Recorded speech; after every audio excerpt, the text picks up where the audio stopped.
You know the reason they call it the PlayStation 5? Is because during this entire generation, there's only been 5 exclusive games for the PlayStation. And in fact, most of the games that were developed for the PlayStation 5 were also simultaneously released on the PlayStation 4.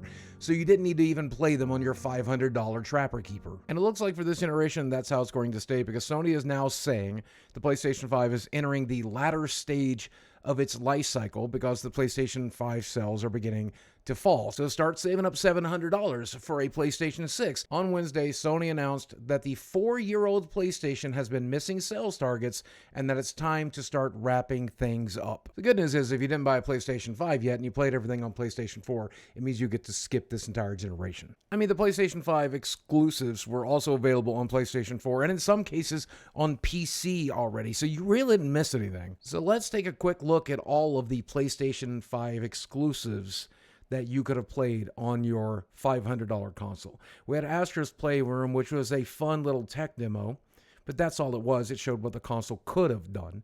You have Demon's Souls, which is a very beautiful remake of a very ancient and hard to get into game. Destruction All-Stars, which was an absolute flop on the console. Final Fantasy VII Remake, which it's right in the title, is a remake. Final Fantasy XVI, which is a sequel that does not live up to its previous entries or even the remakes. You have Forspoken, which was a complete and total flop. Ghostwire Tokyo, which was ultimately very mid and not received by audiences very well.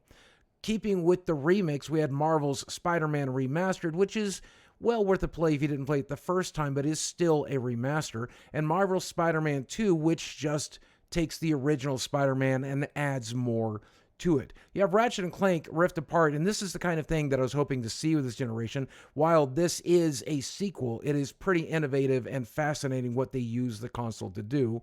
Returnal was a roguelike that a lot of people had trouble getting into because it was a fairly difficult one, and it did not get a lot of attention. Last of Us Part 1 and Part 2 Remastered are at the end of the day, remasters, and these are excellent games if you've missed them, but they're not worth buying a console for. And of course, the Uncharted Legacy of Thieves collection. That's it. That's all you got for 4 years of development time and $500 worth of your hard-earned money. Enjoy. Now, I'm getting this from Games Radar. Here's also the list of games they have coming up. Pacific Drive, Final Fantasy VII Rebirth, something I'm definitely looking forward to. Death Stranding 2, On the Beach, not for me. Silent Hill 2, remake, great, another remake. Knights of the Old Republic, remake.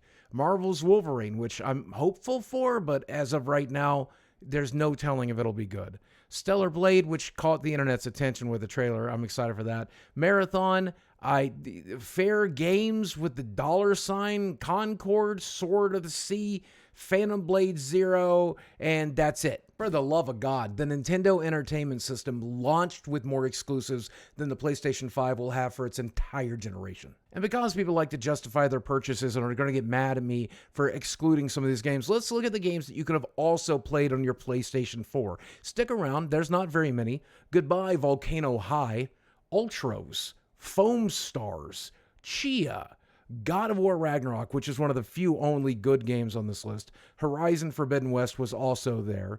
Sackboy, A Big Adventure. Gran Turismo 7. Spider-Man Miles Morales. Stray, and that's it. And look, I'm a reasonable person, okay?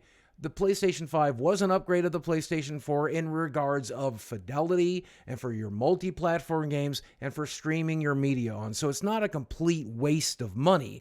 But with this choice, the developers at PlayStation have chosen to let down 50 million people who purchased a PlayStation 5 by developing almost no games for this generation. Not that the competition did any better.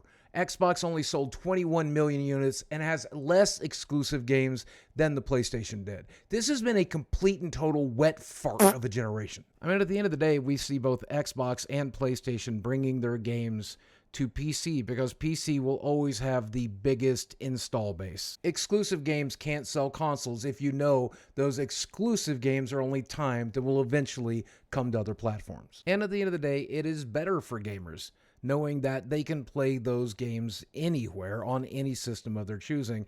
It just sucks for people who invest in a console not because it's a cheap alternative to a PC, but because they were hoping for something special, something great, something unique, something, well, for lack of a better word, exclusive.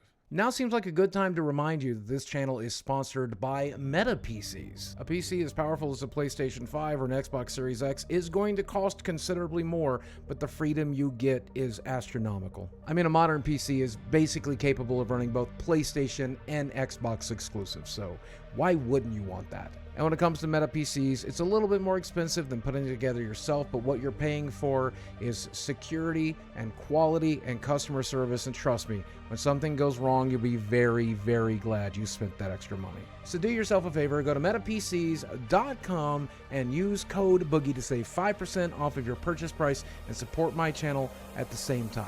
And in the meantime, PlayStation, go fuck yourself.